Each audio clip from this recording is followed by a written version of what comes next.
이제 다 함께 신앙 고백하심으로 하나님을 예배하겠습니다. 전능하사 천지를 만드신 하나님 아버지를 내가 믿사오며 그 외아들 우리 주 예수 그리스도를 믿사오니 이는 성령으로 잉태하사 동정녀 마리아에게 나시고 본디오 빌라도에게 고난을 받으사 십자가에 못 박혀 죽으시고 장사한 지 사흘 만에 죽은 자 가운데서 다시 살아나시며 하늘에 오르사 전능하신 하나님 우편에 앉아 계시다가 저희로서 산자와 죽은 자를 심판하려 오시니라. 성령을 믿사오며 거룩한 공예와 성도가 서로 교통하는 것과 죄를 사하여 주시는 것과 몸이 다시 사는 것과 영원히 사는 것을 믿사옵나이다. 아멘. 우리 다 함께 찬양하겠습니다.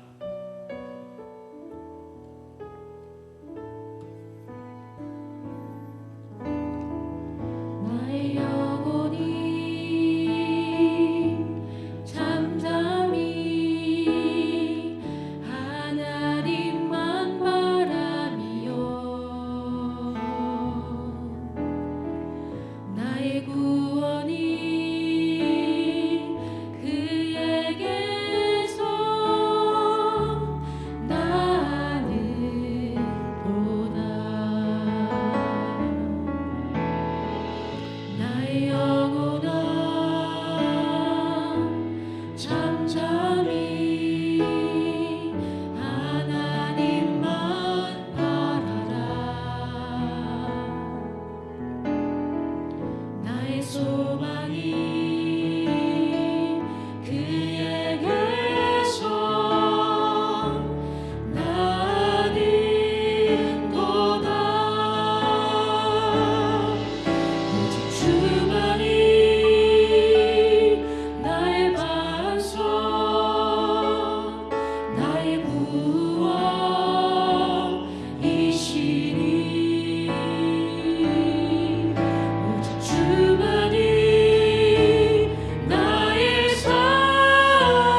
오늘 하나님께서 우리에게 주신 말씀은 시편 62편 1절부터 12절까지의 말씀입니다.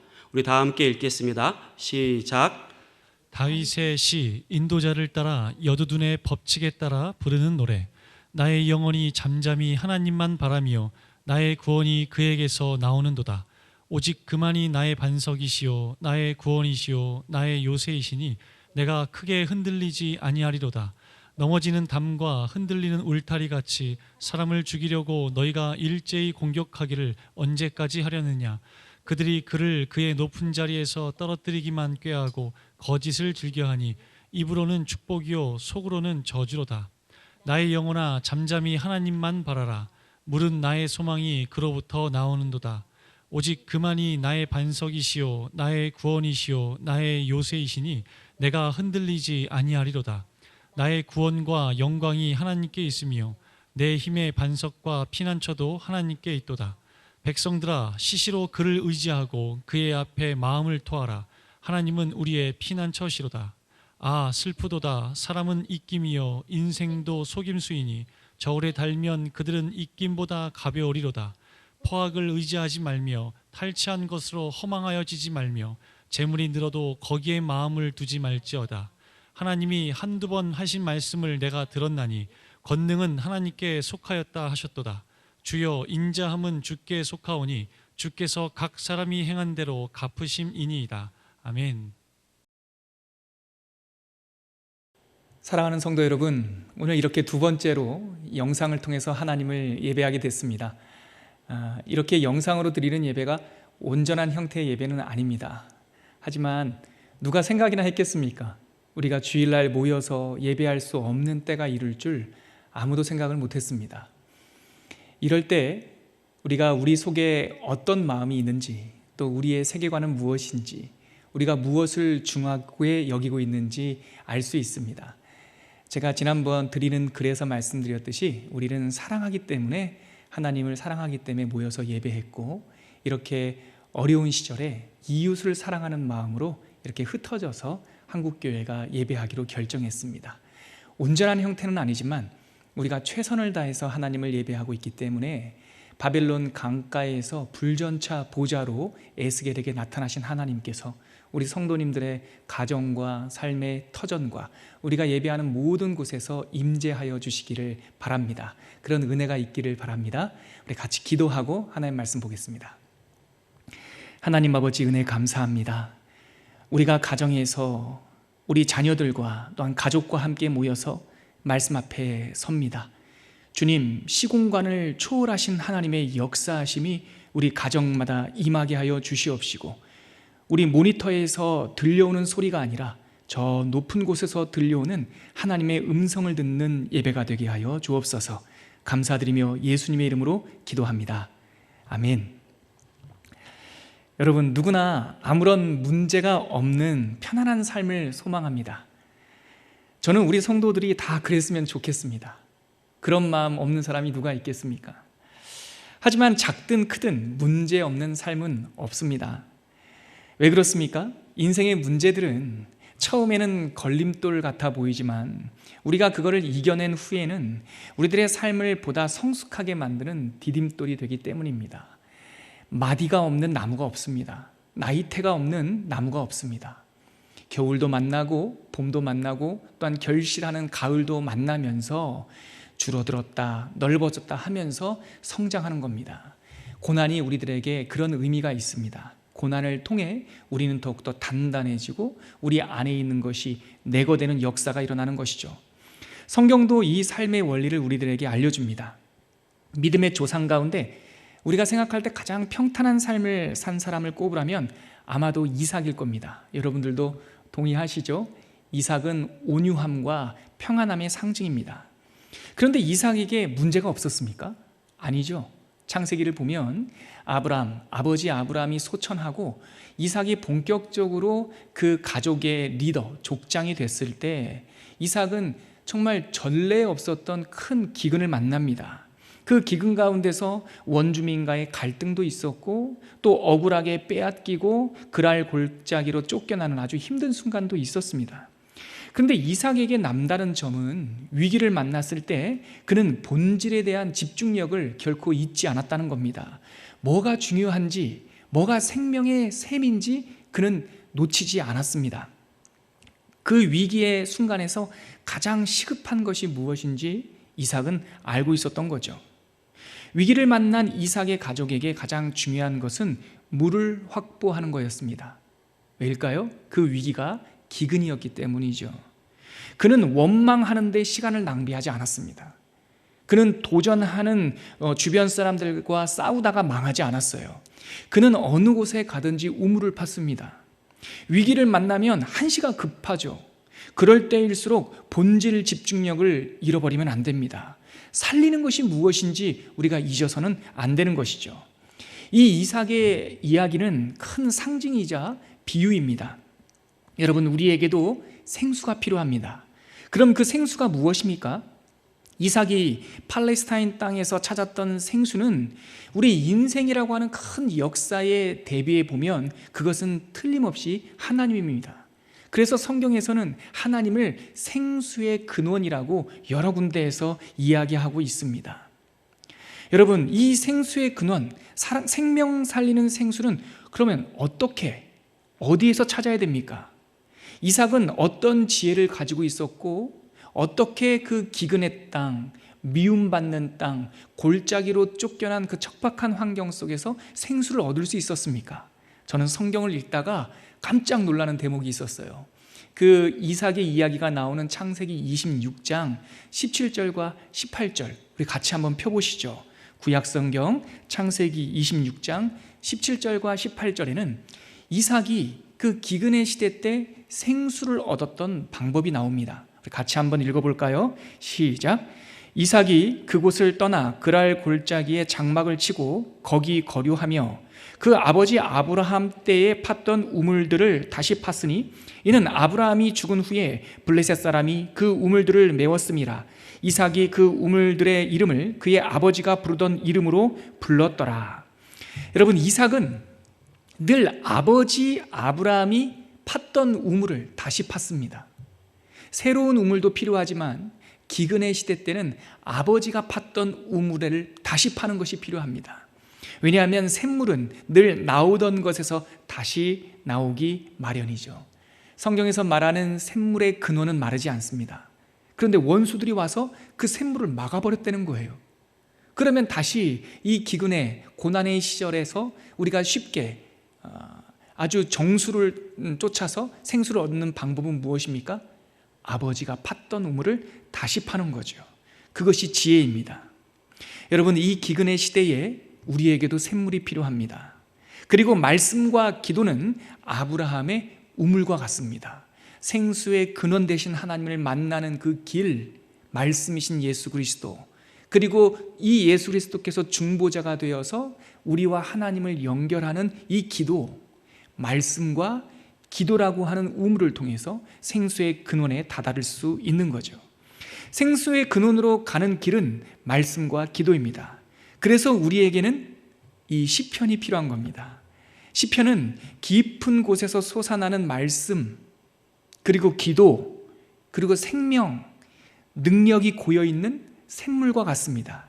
그래서 믿음의 선배들은 시편이라고 하는 이 아브라함의 우물, 아버지의 우물에서 은혜의 단물을 늘 마셨고, 로마의 핍박이라든가 여러 가지 어려운 가운데서 광야로 쫓겨나다시피 한 우리 믿음의 선배들은 그곳에서 시편을 읽으면서 차마 내 힘으로는 열 수 없는 입과 내 스스로는 고백할 수 없는 혀를 통하여 환경을 넘어서는 하나님을 찬양하고 하나님을 만나고 기도했던 것이죠. 여러분, 저는 특별히 오늘 우리가 읽은 시편 62편을 나눌 수 있게 되어 큰 기쁨이 있습니다. 왜냐하면 저는 하나님의 은혜 가운데 시편을 여러 번 묵상하면서 그 가운데 뭐 하나 빼놓을 것 없지만 정말 이 시의 기도는 정말 보석과 같다라고 감동했던 시들이 몇 편이 있습니다. 우리가 잘 알고 있는 시편 1편이라든가 또한 8편, 23편, 아주 유명한 시죠. 그런데 많은 사람들이 주목하지 않은 이 62편, 저는 이 62편 12절의 시가 이 시편 기도의 정수가 담겨있는 아주 보석과 같은 시라고 생각합니다. 오늘 이 모니터를 통해서, 영상을 통해서 함께 우리가 예배할 때 이 기도의 본문을 한 절 한 절 따라서 함께 묵상하면서 바라기는 우리 안에 하나님을 향한 입술, 기도의 입술이 열리기를 바라고, 우리의 마음에 하나님의 은혜의 샘이 터지기를 바라고, 우리들의 삶 속에서 이 아브라함의 우물과 같은 생수가 터지는 은혜가 있기를 소망합니다.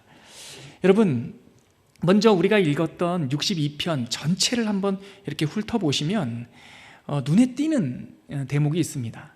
이 4절과 8절 끝에 포함되어 있는 이 셀라라고 하는 부분입니다. 우리가 함께 성경을 합독할 때 말이죠, 이 가로치기로 되어 있는 이 셀라를 읽어야 되나 말아야 되나 고민할 때가 한두 번 있죠. 왜냐하면 이 셀라가 도대체 무슨 의미일까 또 해석되지 않고 원어로 기록되어 있기 때문에 이게 무슨 의미를 담고 있을까 우리가 잘 놓칠 때가 많습니다. 이 셀라라는 말은요, 멈추다, 그리고 숨쉬다, 그리고 말하다 이런 뜻인데, 이 기도나 노래에서 한 단락이 끝나는 장치와 같습니다. 그러니까 그 한 단락이 끝나면서 우리가 읽었던 62편 4절 끝에 있는 셀라는 그때 잠시 멈췄다라는 거예요. 그리고 숨도 쉬고 그때 다시 다른 찬양할, 다른 기도를 할 준비를 했다라는 뜻이죠. 근데 우리가 읽은 62편에 보니까 셀라가 2번 나오네요. 이것을 통해서 우리는 이 12절로 된 62편의 기도가 3마디로 구성되어 있다는 걸 알게 되는 거예요. 1절부터 4절까지 제1년, 5절서부터 8절까지 제2연, 9절부터 마지막 12절까지 제3년, 이렇게 3마디로 구성되어 있다는 것을 알 수 있습니다. 정리하면 이렇습니다. 62편 다윗의 기도는 4절씩 3년 3마디로 기록된 기도이고, 4절씩 기록되어 있는 그 내용들을 각각 보면 2절씩 인도자를 따라서 이 대꾸 형식으로 드리는 기도였다라는 걸 알게 되는 겁니다. 그러면 우리가 첫 번째 이 기도의 내용들을 한번 살펴볼까요? 첫 번째 기도는 이렇게 시작됩니다. 1절과 2절인데요. 같이 한번 읽죠. 시작. 나의 영혼이 잠잠히 하나님만 바라며 나의 구원이 그에게서 나오는도다. 오직 그만이 나의 반석이시요 나의 구원이시요 나의 요새이시니 내가 크게 흔들리지 아니하리로다. 이 1절과 2절이 첫 번째 마디의 기도입니다. 저는 이 1절과 2절 그리고 이어지는 대꾸하는 3절과 4절 이 첫 번째 이 단락을 기도의 뿌리다라고 여러분들에게 소개하고 싶습니다. 이 3마디로 되어 있는 시편 62편은 전체적으로 그림을 보면 이 시편 기도의 전체적인 원리를 담고 있어요. 방금 우리가 읽고 시작한 이 첫 번째 연은 이 시편 기도의 뿌리와 같아요. 원리죠, 원리. 그리고 5절서부터 8절까지 나오는 두 번째 마디의 기도는 이 시편 기도의 줄기와 같아요. 그리고 이 기도를 마무리하는 제3년의 기도는 시편 기도의 가지와 같습니다. 그래서 뿌리, 줄기, 가지로 이 풍성한 샘에서 하나님의 이 생명을 공급받는 이 시편 기도의 모습을 우리들에게 소개하고 있죠. 방금 읽은 1절과 2절은 뿌리를 말해줍니다. 왜 뿌리입니까? 기도의 근본을 찾아가고 있기 때문에 그렇습니다. 여러분, 많은 사람들과 기도 제목을 나눌 때 우리는 우리가 경험하고 있는 현실을 먼저 기도의 제목이라고 말합니다. 네, 그럴 수 있습니다. 우리가 만난 고난, 우리가 만난 감사, 기쁨, 그것이 기도의 동기가 될 수 있죠. 그러나 기도의 첫 마디는 내 일이 아니라 하나님으로부터 시작해야 되는 겁니다.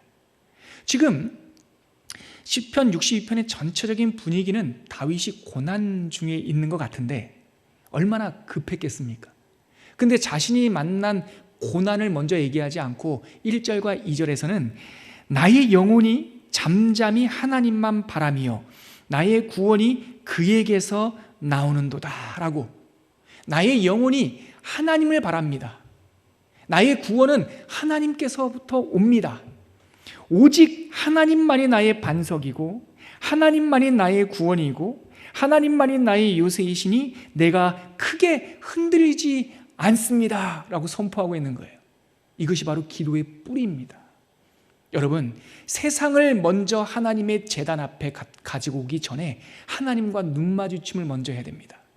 본성이 어딘 줄 아셔야 됩니다. 시작이 어딘 줄 알아야 됩니다. 시작을 모르면 우리가 쌓는 모든 기도와 모든 고민과 모든 걱정이 사상누각, 모래 위에 지은 집과 같아요. 고대 철학자들은 철학을 연구하고 또 고민을 많이 했죠. 근데 그 고대 철학이 무르익었을 때 많은 철학자들이 동시에 세상의 근본이 뭐지? 이러한 의문을 갖게 됐어요. 이것을 그 히랍 사람들의 말로, 그리스 사람들의 말로 아르케라고 합니다. 아르케. 태초. 요한복음 1장 1절에 태초에 말씀이 계시니라 할 때 그 태초라는 단어가 이 아르케라는 말이에요. 근본이 뭐냐? 시작이 뭐냐? 그래서 어떤 사람은 첫 시작은, 이 세상의 첫 시작은 불, 이렇게 주장한 사람도 있었고, 어떤 사람은 이 세상의 시작은 물, 어떤 사람은 숫자, 우리가 잘 알고 있는 어떤 수학자는 세상의 아르케, 시작이 숫자라고도 주장했어요. 근데 여러분, 그들이 불, 물, 숫자, 원자, 다양한 본인들의 의견들을 냈지만 우리가 그것이 세상의 근본이라고 알고 있지 않지만, 믿지 않지만 그들이 던졌던 질문은 굉장히 중요합니다. 시작이 뭐냐? 뭐가 근본이냐? 뭐가 뿌리냐?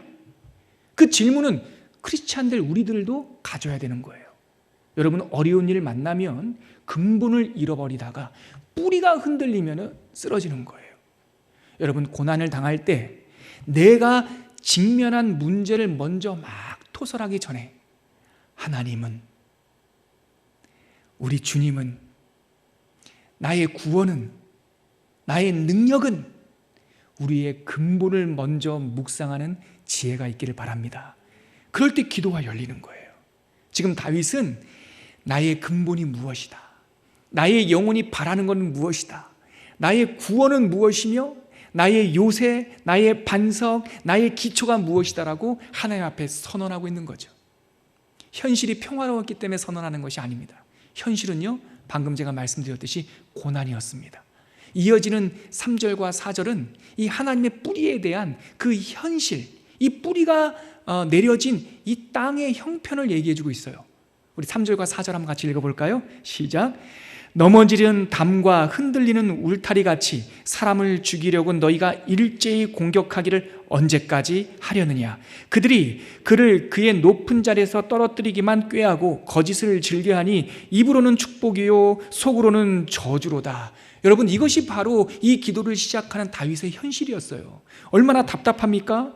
넘어지는 담, 흔들리는 울타리. 원어에 보면 이 울타리는요, 돌담, 나무 울타리가 아니라 돌담이라고 번역하는 것이 더 맞을 것 같아요. 다윗이 경험하고 있는 현실은 이 기울어진 담과 같다는 거예요. 담이라고 하는 것은 지켜줘야 되지 않겠습니까? 근데 담이 기울어졌어요. 배신을 당했다는 뜻이죠. 흔들리는 돌담과 같다는 거예요.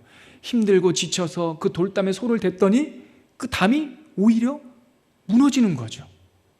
믿었던 사람들한테 배신당하고 있는 겁니다. 그리고 이제 아주 노골적으로 그 상황을 얘기하는데 사람을 죽이려고 너희가 일제히 공격했다는 거예요. 한두 사람이 배신했다는 것이 아니라 자기 주변에 있는 사람들이 일제히 공격했는데요. 그 다음에 3절 하반절 뭐라고 말합니까? 너희가 언제까지 하려느냐? 이 말은 뭡니까? 이 공격과 고난이 옛날 일이 아니라 지금도 유효하다는 거예요. 와, 기울어진 담과 같습니다. 무너질 것 같은 돌담과 같습니다. 한 사람도 예외 없이 저를 공격하려고 듭니다. 근데 그 공격은 지금도 여전합니다. 현실이 지금 만만치가 않죠? 그리고 나서 4절에 보니까 공격하는 사람들의 그 해코지, 어려운 것들이 아주 구체적으로 나오고 있어요. 4절 다시 한번 읽어볼까요? 그들이 그를 그의 높은 자리에서 떨어뜨리기만 꾀한다. 그러니까 이 사람들이 모여서 이 다윗을 높은 자리에서 막 떨어뜨리려고 꾀하고 있다는 거죠. 그리고 거짓을 아주 스스럼 없이 거짓을 말하는 거예요. 그래서 입으로는 축복한다, 좋다 말하지만 속으로는 뭐라고요? 저주를 일삼고 있는 거죠. 여러분, 사람이 만나는 고난 가운데서 이 자연 환경, 이 재난 혹은 뜻밖의 어려움, 환경적인 어려움보다 더 큰 고난은요, 믿었던 사람들, 의지했던 가까운 사람들로부터 다가오는 배신입니다. 지금 다윗은 그가 여태까지 전장터도 있었고 사자와 곰들의 위험도 당했지만 그가 그 마음이 흔들릴 정도로 크나큰 배신과 시련 속에 직면하고 있는 거예요. 그래서 우리 성경에서는 표제어에 다윗의 시 이렇게 되어 있지만 어떤 연구서들을 보니까 많은 학자들은 이 시 62편이 아마도 다윗이 그의 아들 압살롬한테 반란을 받아서, 배신을 받아서 광야로 쫓겨나갈 때 했던 기도가 아닌가, 이렇게 추정하는 사람도 있습니다. 아들한테 배신당했다고요. 자기 피부치한테. 자기 아들이 배신하니 주변의 신하들이 배신하기 시작했다고요. 정말 저도 이 고통을 다 안다라고 여러분들에게 말씀드리기가 어렵습니다. 아들과 신하들과 자기의 백성들로부터 배신당한 왕의 마음은 우리가 가늠하기 어려운 큰 절망이었을 겁니다. 그런데 이 다윗은 그 절망스러운 환경 속에서 내 문제를 묵상하기 전에 1절과 2절 뭐를 먼저 묵상했다고요? 하나님을 묵상했다고요. 이것이 기도의 뿌리입니다. 이어지는 기도, 하나님의 근본, 기도의 근본의 뿌리를 내린 다음에 이제는 기도의 줄기가 단단하게 위로 뻗어갑니다. 우리 이어지는 5절과 6절 같이 한번 읽어볼까요? 시작. 나의 영혼아 잠잠히 하나님만 바라라. 물은 나의 소망이 그로부터 나오는도다. 오직 그만이 나의 반석이시요 나의 구원이시요 나의 요새이시니 내가 흔들리지 아니하리로다. 여러분, 이 세 번째 마디 5절과 6절의 기도는 1절과 2절이 반복되는 것 같죠? 근데 작은 차이가 있습니다. 1절에서의 기도는 나의 영혼이 잠잠히 하나님만 바라며, 어떤 상태를 말하고 있는 거예요. 이게 근본이라고 그랬죠. 우리는 어떠한 상황 속에 있더라도 내 영혼이 이 생명 주신 하나님을 잠잠히 침묵으로 바라는 존재다라는 거예요. 내가 알든 알지 못하든 내 영혼은 하나님의 형상으로 창조된 생명이라는 거예요. 상태를 말해요? 안 거죠. 그런데 5절은 뭐냐면 나의 영혼 잠잠히 하나님만 바라미어가 아니라 바라라, 명령하고 있어요. 여러분, 이것이 바로 기도의 줄기입니다. 아는 것으로 끝나지 않아요. 내 영혼이 하나님이 창조했다는 걸 알아요. 하나님이 이 세상을 다스린다는 것 알아요.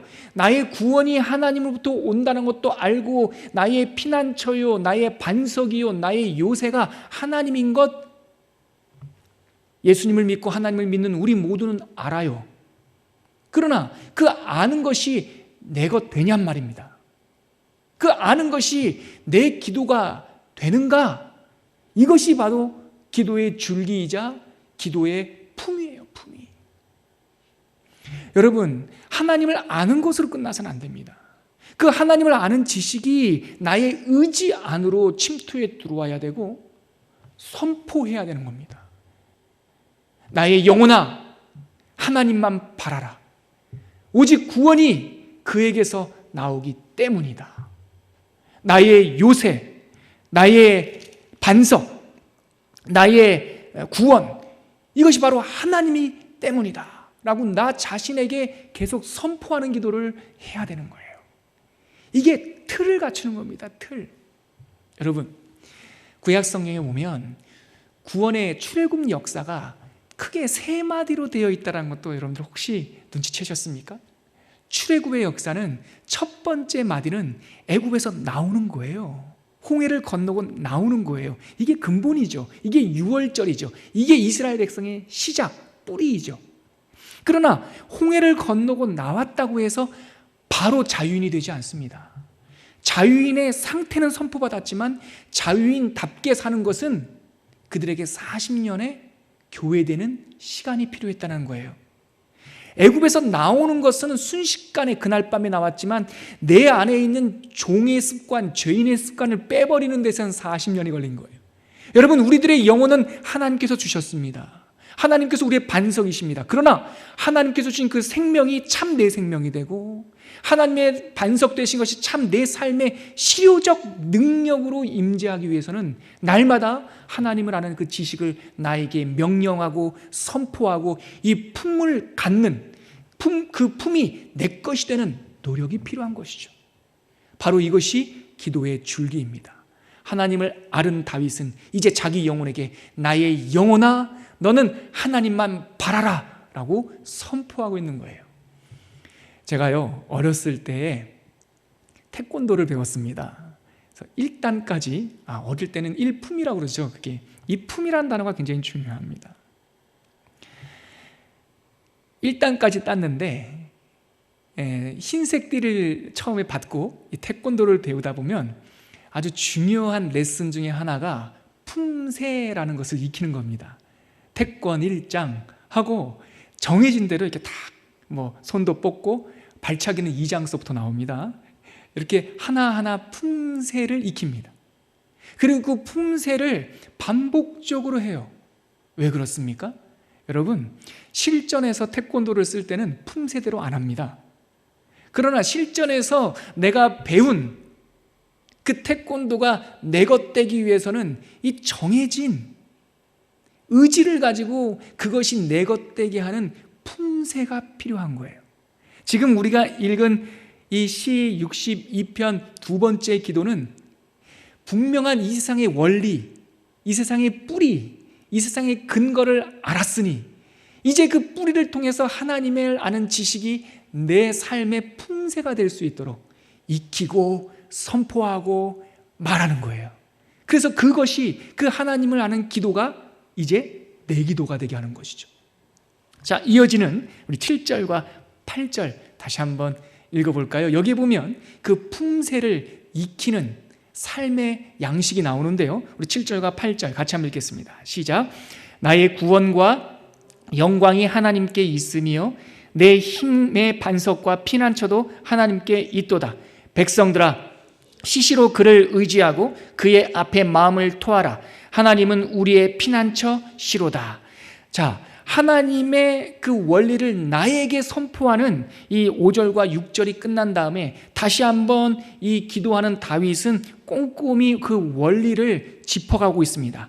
이제 나의 구원, 나의 구원, 그리고 나의 영광, 이것이 하나님께 있다라고 주권을 정확하게 확정을 하죠. 그 다음에 나의 힘, 나의 반석, 나의 피난처도 하나님께 있다, 이렇게 얘기해요. 백성들아, 시시로 그를 의지하고 그의 앞에 마음을 토하라. 하나님은 우리의 피난처시도다. 이제는 나의 힘과 능력을 떠나서 옆에 있는 엄원 백성들한테 하나님을 선포하라고 막 얘기하고 있어요. 여러분, 이게 바로 품새의, 기도의 줄기의 굉장히 중요한 지혜입니다. 여러분, 하나님의 원리를 내 것되게 선포하는 것은 이 두 단계예요. 내가 하나님의 그 진리에 내 소망을 계속 두는 것, 그리고 내 마음속에 소망을 두는 것으로 끝나지 않고 이것을 옆에 사람들에게 외치는 것. 내 백성들아, 함께 시시로 그를 의지하자. 그의 앞에만 마음을 쏟아내자. 하나님은 우리의 피난처로다. 자기만 다짐하면 되는데 기도의 줄기에서는 누구한테까지 말합니까? 백성들한테까지 권유하기 시작해요. 여러분, 교회는 혼자가 되는 게 아닙니다. 거룩의 훈련은 혼자 산속에 올라가서 돌을 닦는 게 아니에요. 함께 다짐했다가 넘어지고, 함께 믿음이 성장했다가 다시 실족하고, 우리가 볼 때는 좀 변덕스러워 보이죠.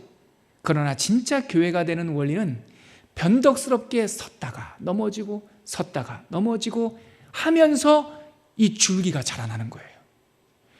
나쁜 습관이 있었을 때 그 습관을 이길 수 있는 가장 큰 방법은 뭡니까? 그 나쁜 습관을 연구하고 골방에 들어가서 돛닦는다고 습관이 없어지는 게 아닙니다. 나쁜 습관이 나한테 있음을 선언해야 됩니다. 제가 아직 이 습관을 끊지 못했습니다. 제가 아직 이 못된 습관의 유혹에 자주 넘어집니다라고 나 혼자만 다짐하는 것이 아니라 옆에 있는 형제자매에게 얘기해야 됩니다. 그리고 좋은 일, 나쁜 습관뿐만 아니라 좋은 일도 우리가 뜻대로 됩니까? 아는 대로 됩니까? 하나님이 나의 반석이라는 거 알지만 우리가 항상 그 반석 위에 서 있습니까? 그렇지 않아요. 그럴 때 어떻게 해야 됩니까? 함께 교회되는 형제들과 함께 얘기해야 돼요. 하나님이 반석입니다. 여러분들 집에서도 한번 아멘 해보십시오. 하나님이 반석입니다. 아멘이시죠. 하나님은 우리의 능력입니다. 아멘이시죠. 하나님은 우리를 향해 계획을 갖고 있습니다. 아멘이시죠. 고난의 길을 걸어가다 보면 이것이 알지만 이것이 쉽게 아멘이 안 돼요. 그럴 때 어떻게 된다고요? 형제들아, 하나님만 의지하자. 형제들아, 하나님 앞에서만 우리가 쏟아내자. 형제들아, 하나님만 피난처다. 이렇게 계속 하나님을 높이고 하나님을 선언하고 또한 나의 연약함까지 다른 성도들과 함께 이야기할 때 이것이 교회가 되는 거예요. 이것이 단단해지는 거예요. 그리고 우리의 소망의 닷을 그 흔들리지 않는 하나님께 내릴 수 있는 거죠. 그래서 아까 우리가 읽었던 5절 말씀에서도 무릇 나의 소망이 그로부터 나오는도다 라고 하는 게 바로 그 뜻인 겁니다. 여러분, 제가 예전에 신대원 졸업할 때 우리 친구 전도사님하고 유럽 성지순례를 갔어요. 거기에 이탈리아에 가니까 칼리스토 카타콤베라고 하는 초대교회 공동체 생활했던 곳이 있습니다. 여러분도 들어보셨죠? 카타콤베라고 하는 것은 지하 무덤이지 아닙니까? 박해를 받고 고난을 받아 성도들이 그 지하 무덤으로 도망쳤고 거기서 공동체를 이룬 곳이었어요. 제가 거기 갔는데 당시에 초대교회에는 많이 배운 사람, 글도 알고 이 현자들도 있었지만 노예 출신, 글을 모르는 사람들도 많았기 때문에 제가 그 카타콤베 안에 들어갔을 때 인상적인 것은 이 벽에 그림들이 많았습니다. 왜냐하면 글을 모르는 사람들에게 예수님의 말씀, 성경을 그림으로 표현해 준 거예요. 여러 가지 그림, 여러분들 잘 알고 있듯이 선한 목자 그림, 또 여러 가지 기호, 물고기 기호 뭐 이런 것들이 있었는데 그 중에 눈에 띄는 것이 이 닷 아시죠 여러분? 배가 멈춰 설 때 이렇게 내려놓는 닷 그림이 있는 거예요. 그 그림이 무슨 의미인지 물었더니 그 그림, 닷 그림이 소망이라고 하는 뜻이라는 거예요. 그때는 제가 잘 몰랐습니다. 아, 그래요. 초대교회 성도들은 이 닷 그림을 놓고 소망을 생각했구나. 저는 그냥 하나의 상징인 줄 알았어요. 근데 나중에 제가 여러 가지 책들을 보고 연구하다가 특별히 성경책을 보다가 이것이 그들의 합의한, 그들이 그냥 임의로 정한 상징이 아니라 성경 말씀인 줄 깨닫게 됐어요. 우리 그 구절 한번 찾아볼까요? 우리 히브리서 한번 찾아보시죠. 히브리서에 보면 이 소망이 무엇인지 우리들에게 설명하고 있는데 히브리서 6장 19절 한번 찾아보시죠. 히브리서 6장 19절 같이 읽겠습니다. 시작. 우리가 이 소망을 가지고 있는 것은 영혼의 닷 같아서 튼튼하고 견고하여 휘장 안에 들어가나니. 여기에 그 구절이 정확하게 있는 거예요. 초대교회 성도님들께서 임의로 정한 게 아니에요. 여기에 분명히 우리가 소망이 있는데 이 소망은 영혼의 닷과 같다라는 거예요. 닷이 필요한 이유가 뭡니까? 여러분, 배가 땅 위, 뭇 위로 올라왔을 때는요, 닷이 필요 없어요. 배가 닷이 필요하다라고 하는 것은 흔들리기 때문에 필요한 거예요. 떠내려갈 수 있기 때문에 필요한 거예요. 고난이 찾아왔기 때문에 소망이 필요한 거예요. 이 세상 가운데 파도 치를 때 우리가 이 세상의 변덕스러운 것을 의지하지 않고 하나님의 흔들림 없는 그 하나님의 진리의 소망의 닷을 내려야 된다라고 하는 결단, 이것이 바로 기도의 줄기인 것이죠. 우리가 방금 읽었던 히브리서 6장 19절 앞에 17절과 18절에 보면 이 흔들림 없는 반석과 같은 원리가 나와 있는데요. 제가 한번 빨리 읽어드려 볼 테니까 한번 여러분들도 우리 영상 모니터를 보시면서 이 말씀을 한번 눈으로 한번 보시죠. 제가 17절부터 읽겠습니다. 하나님은 약속을 기업으로 받은 자들에게 그 뜻이 변하지 아니함을 충분히 나타내시려고 그 일을 맹세로 보증하셨나니 하나님은 약속받는 우리들에게 그 변하지 않은 뜻을 확증하여 주시기 위하여 언약을 주셨다. 이게 17절이에요. 18절 같이 읽을게요. 이는 하나님이 거짓말을 하실 수 없는 이 두 가지 변하지 못할 사실로 말미암아. 여러분 여기 보시죠. 17절과 18절에 보면 두 가지 사실이 있다 그래요. 하나님께서 우리에게 언약을 주셨다라고 하는 사실, 이것이 변치 않는다는 것을 알려주기 위하여 맹세까지 해주셨다는 이 사실. 두 번째는 18절에 뭡니까? 하나님은 실언하지 않는 분, 거짓말하지 않는 분이라고 하는 이 사실. 와, 이 두 가지 사실, 변하지 못할 사실로 말미암아 18절 하반절 자막을 한번 보시죠. 18절 하반절에 보면 이렇게 됩니다. 앞에 있는 소망을 얻으려고 피난처를 찾은 우리에게 큰 안위, 평강을 받게 하려 하심이라. 여러분, 히브리서 6장은요 중요한 원리를 우리들에게 두 가지를 알려주시는데, 하나님 앞에 변하지 않는 사실이 있다.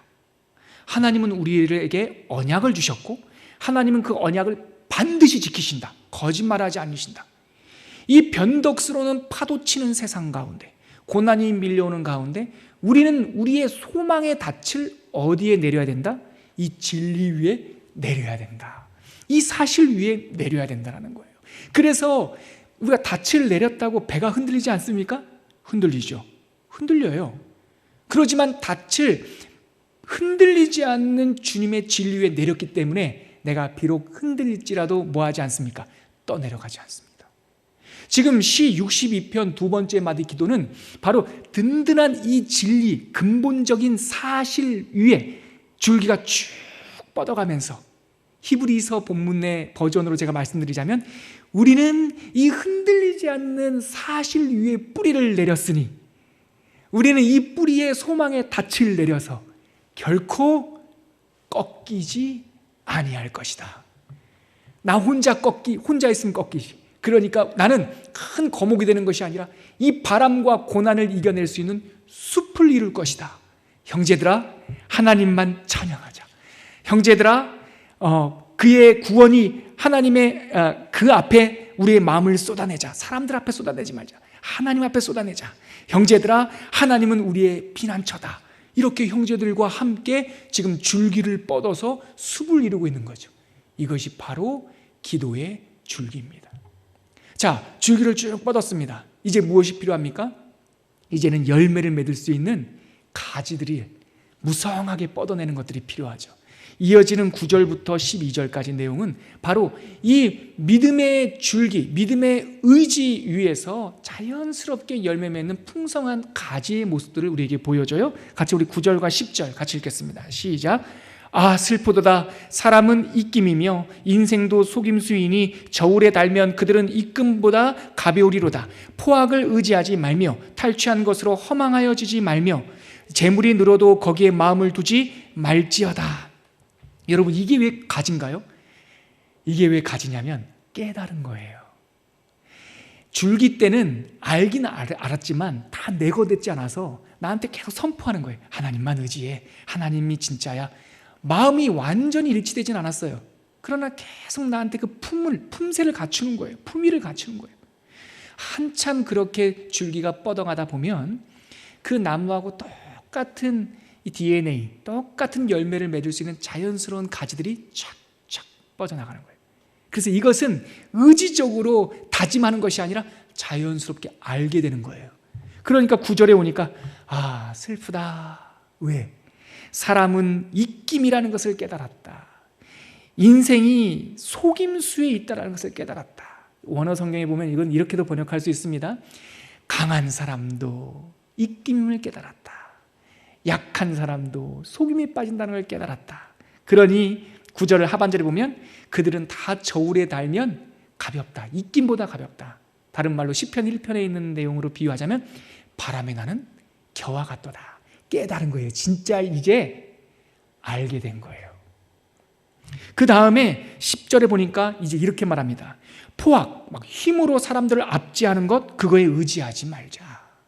그거 힘 좀 세다고 왕 되는 거 아니다. 다른 사람들 것을 탈취한 것으로 허망한 마음 품지 말자. 욕심내서 누구 거 자꾸 뺏으려고 하지. 도덕군자가 되라는 뜻이 아니라 그게 허망하다는 걸 깨달았다, 이거예요. 그 다음에 재물이 늘어나도 혹시나 부자가 된다 하더라도 거기에 마음을 다 두지 말아라. 내가 앞절 첫 번째 기도에서 기울어진 담에 고난을 당하고 무너질 것 같은 돌담에 어려움을 당한 까닭이 바로 이거구나라는 걸 깨달은 거예요. 재물을 의지하고, 이게 기울어진 담인데, 힘을 의지하고, 이게 무너질 것 같은 돌담인데 자꾸 그런 거에 의지해서 내가 고초를 당했구나. 야, 슬프다. 이런 것들이 다 아무것도 아니구나 깨달은 거예요. 가지가 착착 뻗어나가고 있는 거예요. 그리고 나서 11절과 12절에 한번 보시겠습니까? 같이 읽을게요. 시작. 하나님이 한두 번 하신 말씀을 내가 들었나니 권능은 하나님께 속하였다 하였도다. 12절. 주여, 인자함은 주께 속하오니 주께서 각 사람이 행한 대로 갚으심이니이다. 여기서 아주 선명한 열매 맺는 그 눈들, 이 가지들이 더 선명하게 뻗어나죠. 이렇게 기도를 드린 다윗은 이제 두 가지를 분명히 안다라고 선포합니다. 하나님이 반복적으로 하신 말씀을 내가 이제 들어서 알았습니다. 능력은 누구에게 있습니다? 하나님께 있습니다. 깨달았습니다. 그 얘기예요.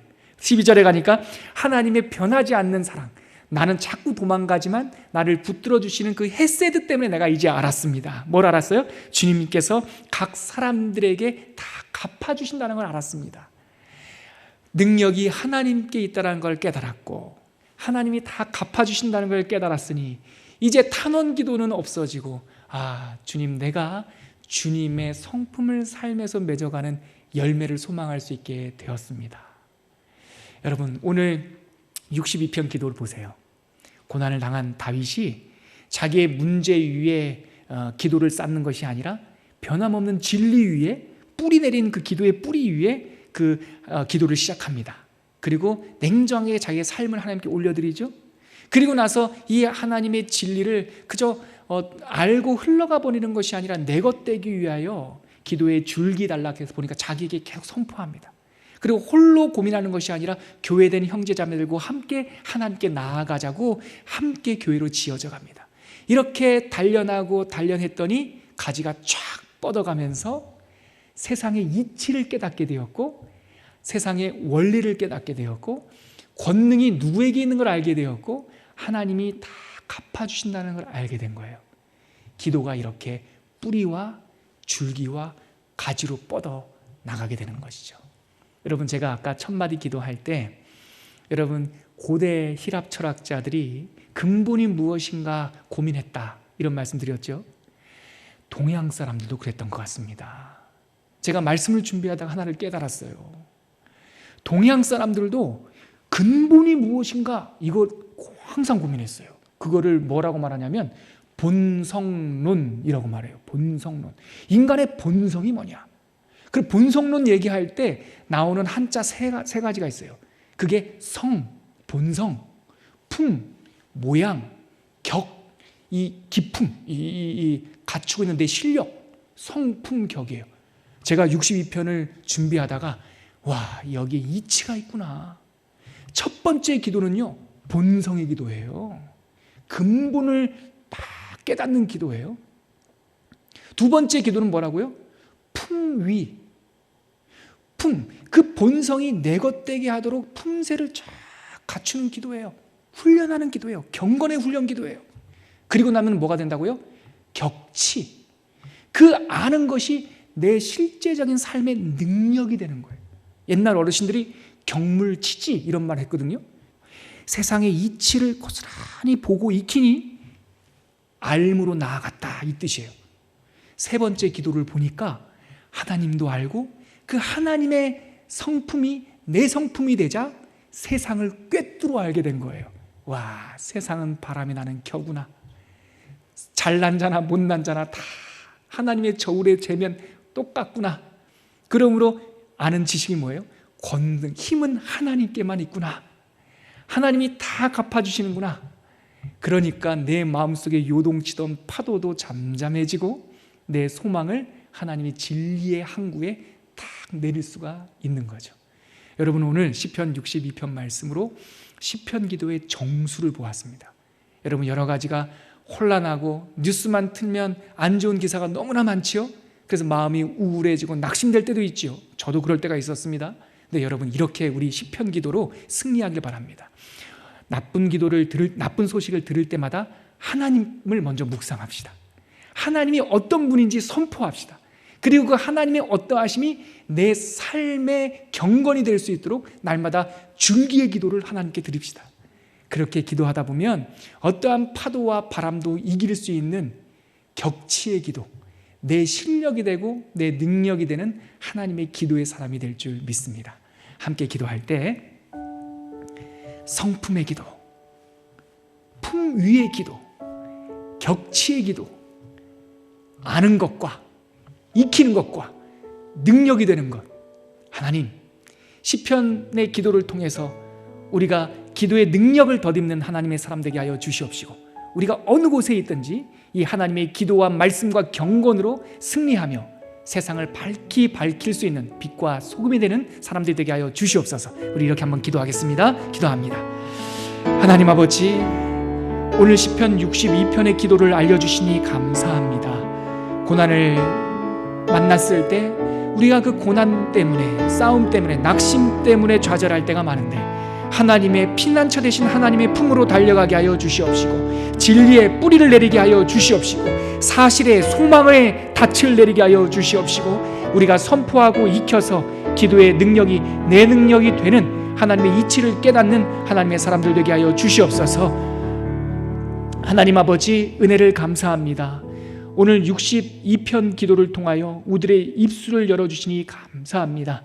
우리가 여러 가지 어려움을 만날 때마다 진리 위에 뿌리 내리게 하여 주시고, 그 진리의 양분이 나의 영혼의 양식이 되게 하여 주시옵시고, 이 양식을 힘입어서 세상을 넉넉히 이기는 하나님의 기도의 사람, 말씀의 사람, 진리의 사람들이 되게 하여 주시옵소서. 배드뉴스가 정말 넘쳐나는 이 세상 속에서 하나님의 굿뉴스를 전하는 사람들 되게 하여 주시옵시고, 절망을 말하는 이 시대 속에서 하나님의 소망을 말하는 그리스도인들이, 천국 백성들이 다 되게 붙잡아 주시옵소서. 예수님의 이름으로 기도합니다. 아멘. 우리 지난주와 마찬가지로 댁에서 예수님께서 알려주신 기도를 다 함께 소리내어 기도함으로 예배를 마치도록 하겠습니다. 우리 성경책 앞에 있는 주기도문을 펴시고 혹은 영상 자막을 보시고 예수님께서 알려주신 기도로 예배를 마무리하겠습니다. 함께 기도하겠습니다. 너희는 이렇게 기도하라. 하늘에 계신 우리 아버지여, 이름이 거룩히 여김을 받으시오며 나라가 임하시오며 뜻이 하늘에서 이루어진 것 같이 땅에서도 이루어지이다. 오늘 우리에게 일용할 양식을 주시옵고, 우리가 우리에게 죄 지은 자를 사하여 준 것 같이 우리 죄를 사하여 주시옵고, 우리를 시험에 들게 하지 마시옵고 다만 악에서 구하시옵소서. 대개 나라와 권세와 영광이 아버지께 영원히 있사옵나이다. 아멘.